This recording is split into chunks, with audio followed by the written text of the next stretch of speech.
How's it going, everyone? So I ordered my Spidertrax 1.25 inch spacers to help with some rubbing issues I was having in the rear after installing some Method 701s. I knew I would have to do this as soon as I slapped on the Methods, but me being me, I decided to just run them before my spacers were delivered, and as you can tell, my bypass as well as portions of the bed show signs of rubbing. Not a huge issue, but it needs to be addressed. So these Spidertrax 1.25 inch spacers should give me enough clearance to run my Methods.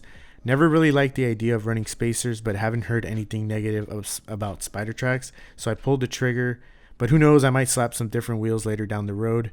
Anyways, today I'll go over how to install these spacers on my 2019 Tundra.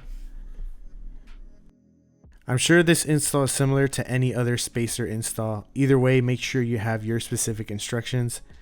You want to start by making sure you have everything you need as well as torque specs. The nice thing about Spidertrax is that they do supply you with red Loctite, so you don't have to go out and buy some if you don't already have some at home. First step is to apply Loctite to the threads and hand tighten all the nuts.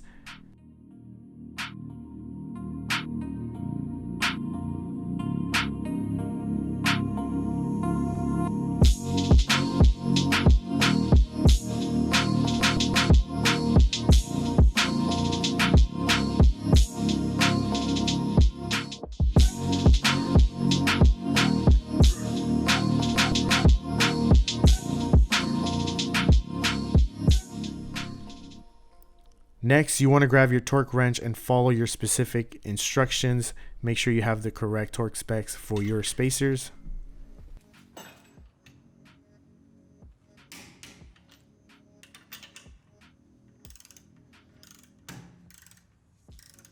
Spidertrax asks that you go up to 130 foot-pounds, so that's what I did.